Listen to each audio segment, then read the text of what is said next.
Okay, this one might ruffle some feathers, but I think it needs to be said. If you've been relying on willpower to lose weight, if your whole plan is just to try harder, and if your biggest strategy is to white knuckle it until the cravings go away, I've got news for you. They don't want you to stop using willpower because it keeps you stuck. But the truth, willpower isn't the key. It's actually the thing that might be blocking your breakthrough. And when I say they, I'm talking about the billion-dollar industries that profit when you keep starting over. Diet companies, processed food giants, and even some of the so-called health gurus. They all thrive on you needing willpower, because if you actually solved the problem, you would stop buying their solution. And once I stopped relying on it myself, my entire journey changed. I started healing, and I started actually losing weight without this constant mental war. And I'm going to tell you exactly how that happened. So stick with me, because this could be the thing that unlocks everything for you. Oh, and real quick, if you're just starting out or you feel stuck, I've got a totally free guide called the 5-Step Roadmap to Food Freedom. There's no gimmicks, no shame, just real doable steps that help you build a life and not a diet. So just comment freedom and I will send the link. It's free and it's yours, because you don't have to figure this out alone. And if this is the first time that we are meeting, hi, I'm Carrie and I've lost 200 pounds. Now, I still have a very long way to go on my journey, but I have learned so much so far, and it is my hope to share that with all of you. I am so grateful that you are here. Okay, so back to willpower. I used to think willpower was everything. That if I couldn't stick to a plan, that it meant I was the weak one. That I just needed more discipline. And that maybe I just didn't want it bad enough. But honestly, that mindset was destroying me. Because every time that I messed up, every time that I gave into those cravings, I would spiral into shame. I would tell myself I failed. And then guess what I did? I quit. And maybe you've been there too.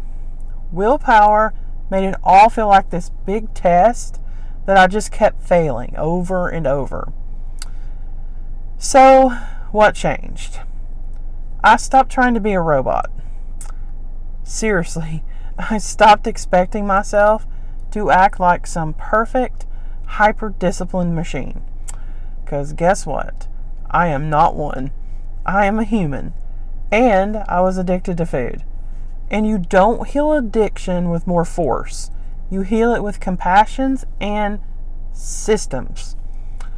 So once I realized that, I gave myself permission to build this life that did not require willpower every single second of the day.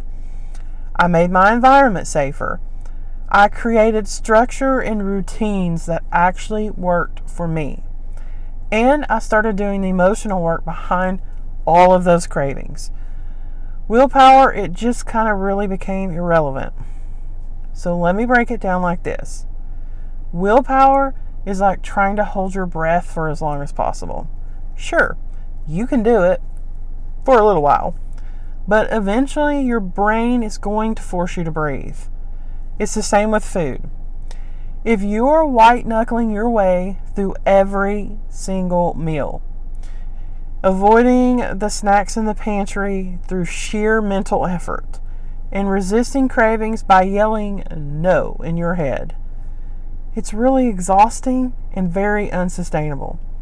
What actually works is setting up your life so you don't have to rely on that willpower, because systems never get tired. Routines aren't going to wake up moody, and boundaries, well, they don't forget their why. Here is an example from my own life. So, I used to keep those just in case junk food in the house. You know what I'm talking about. The ones just for the kids or for the guests. But let's be honest. I knew who they were really for. And every night, I'd go and stare at them and tell myself things like, don't touch it, you got this, trying to flex my willpower muscle. And guess what? I'd cave. Eventually, I always caved. But once I had made the decision to stop keeping those trigger foods in my house, I didn't need willpower anymore because the temptation wasn't there. I set myself up to win. That, my friends, is not weakness. That is true wisdom. And then there's the emotional stuff, right? Sometimes we think we just need more willpower when what we actually need is to heal. Because I don't know about you, but I know me, and I know a lot of people aren't eating out of hunger. We're eating out of pain. We're eating out of loneliness or boredom or trauma or out of habit. And there's no amount of willpower that can fix that. You've got to go deeper. Even if it's just journaling, get honest with yourself and ask, what am I actually hungry for right now? I promise you, that is not weakness. That is bravery. So what happened when I stopped relying on willpower? Well, I got consistent and my life didn't revolve around food decisions anymore. I stopped constantly negotiating with myself and that scale started to move. But more importantly, my mind and my heart got better. I wasn't at war with myself every single day. I wasn't feeling like this failure every time I wanted chocolate. I was living my life on my terms with peace and structure. And that is true freedom, my friends. So, if you've been stuck in the cycle of just try harder, if you've been shaming yourself every single time your willpower runs out, here is your permission slip to stop. You don't need more willpower. You need safety. You need systems, and you definitely need support. And you need to start talking to yourself like someone that you love. I know you want this. I know how hard it is. I know because I've been there. But it's not because you're broken. It's because your plan is broken. So let go of the pressure to be perfect. Build a life that supports your goals, and trust me, you will go further, faster, and with way more peace. You have this. Also, drop a comment for me and tell me, what is one way that you've been relying on willpower that you're ready to let go of? And let's talk about it and let's support each other. And if this helped you, share it with someone else who is stuck in the same loop. We all deserve peace with food.